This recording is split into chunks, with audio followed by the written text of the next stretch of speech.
Okay, kindergarten artists, this week we're going to explore pixels. Now you've already watched the video about what pixels are, but pixels are the things in your screens, your iPads, your iPhones, your computers, your televisions that come together to create a picture or create colors. They're little tiny squares. Now this paper, if this was a real screen with pixels, these pixels would be really big. There would not be many pixels per screen. On little paper or in your screens, you learned from the video that there are thousands of pixels that make up the images on your screens, and it makes them look really realistic. We're going to explore pixel art, and we're going to be creating some pixelated feeling spaces. Now, because pixels are made up of little squares, there's no rounded edges. So in our feeling spaces, we're going to be creating pictures that look blocky and square. And that's okay, because that's the effect that we're going for. So here's the things you're going to need. You're going to need a piece of graphing paper or grid paper. The PDF or the link to print this paper out yourself is linked in our directions this week, so you can go ahead and print it out. If you can't print it out, it's pretty easy to make. I will also attach a video in the directions that shows you how to make your own version if you don't have access to a printer. You're going to need a pencil and an eraser and probably something to color with. And of course, if you like, you're always welcome to use a Sharpie or a marker. Okay, so let's get started. So here are two feeling spaces that my son and I made to help you guys get ready for today's art. I was going for kind of a sad or angry face in mine. He wanted to have a smiley face in his. They almost look like emojis if you can picture that. So the first thing you're going to do is decide what type of feeling you would like to create for your pixelated feeling space. I'm actually going to turn my paper sideways, and I'm going to get my pencil. And the first thing I'm going to do is I'm going to block out where the eyes are. I'm just going to put a very light pencil line in the box where I want the eyes to be. So I'm going to have an eye here, I'm going to have a square eye here, and a square eye here. I'm going to go ahead and get a black crayon, but you could use any color you want. You can maybe make it a dark color. And I am going to outline those boxes and then color them in.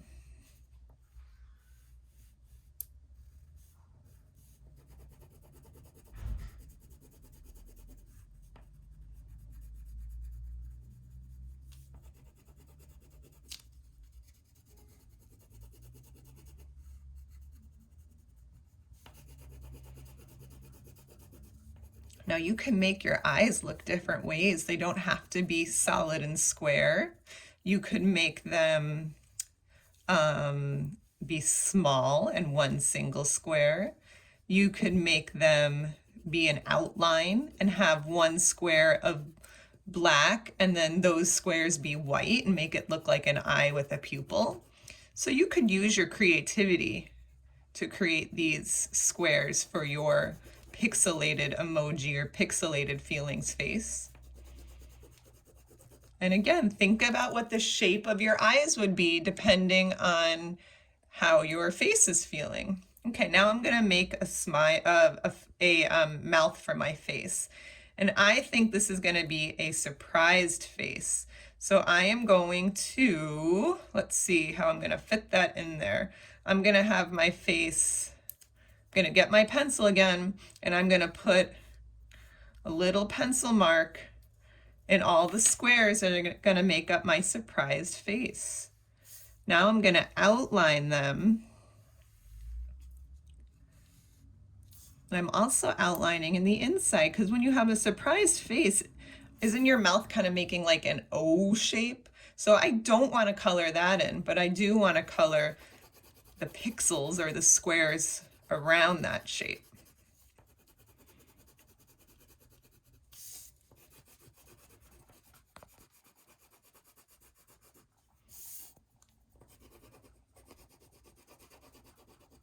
You You should do your best coloring. No messy spaghetti on these pixelated feelings faces. Okay, so there I have the beginning of my face. Now I want to create my pixelated head. So I'm going to take my pencil again, and I am going to start to put a very light dot in all of the squares that are going to make the outline of my head. And actually, in math, we call that the perimeter. The outline of a shape is called the perimeter. Let's see. All right. The next thing I'm going to do is I'm going to pick my color for the outside of my head. I think because it's surprise, I don't know what a surprise color would be. I'm going to pick this bright orange, and I am going to outline on the outside of all of those boxes that I just marked with a pencil. Now I'm making my head have like a roundish look to it. Your feelings face could be square. It can't be round because it has to be following the squares, right? But there's other shapes that you could try to make it to. I guess it could be kind of like a pyramid-y shape that goes out and out and out. But I'm trying to make it look like it's round by kind of zigzagging it in the corners a little bit. Okay, now I don't want those little lines to show up in my artwork, so I'm going to erase them now. Those were kind of like placeholders so I could make the outline of my face. And what was that word called again when you have the outline of a shape? See who remembers. It's called the perimeter. You guys are learning some math and art today. Okay, the next thing I'm going to do is start coloring in my shapes.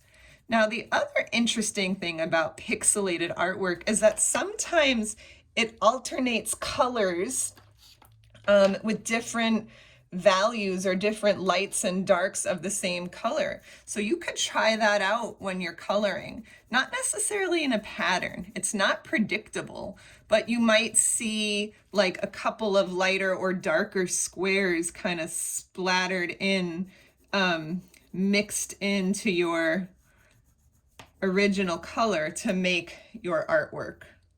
So I'm just gonna fill in a couple of those, and sometimes it might be 2 in a row, sometimes it might be just 1, but there's no pattern to it. It's not predictable. It's not like you would see light, dark, light, dark, light, dark, because that would be a pattern. This is kind of random. Okay. Then I'm going to color in all of my squares there in my best coloring, no messy spaghetti.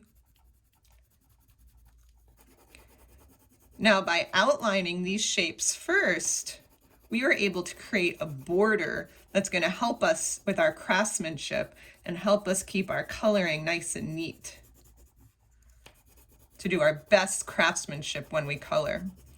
As you're coloring, you might decide, you know what, I think I need another change up of my color, another square to show my pixelated face. And I'm going to put another dark one in over here.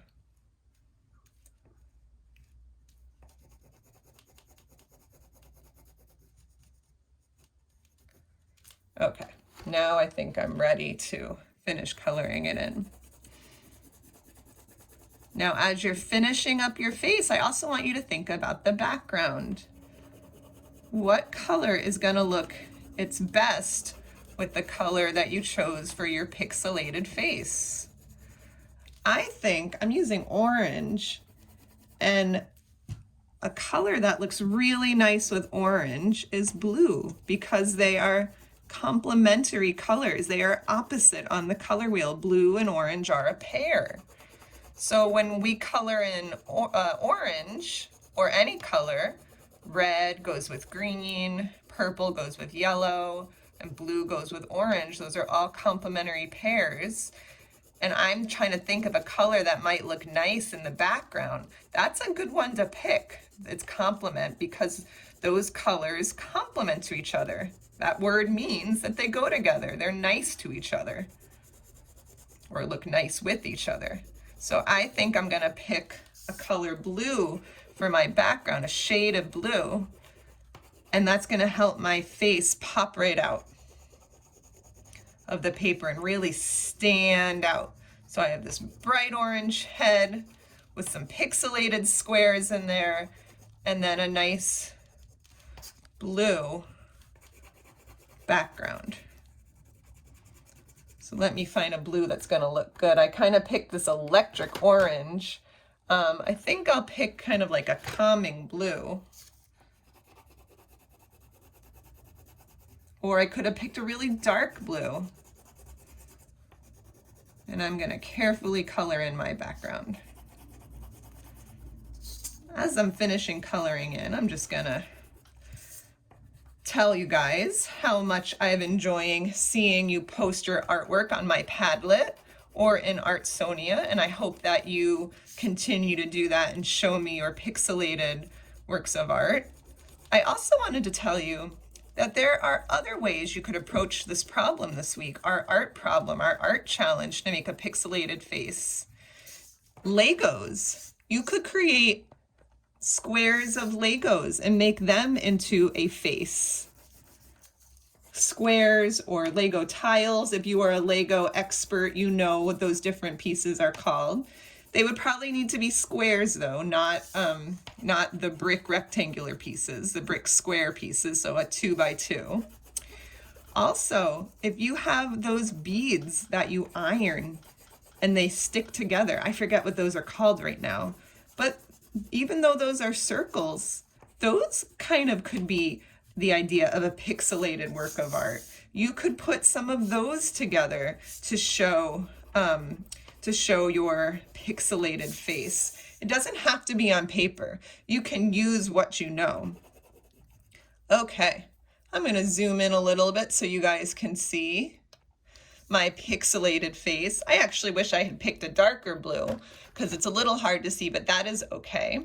I left that white because that is the inside of this face's mouth, and I didn't want to color that in. But you guys decide what you're going to do with your art. Well, I hope that you enjoy learning about pixels this week and that you enjoy making a pixelated face to share with me. I miss you guys so much. I miss your creativity, and I can't wait to see what you share on this week's Padlet. Talk to you soon.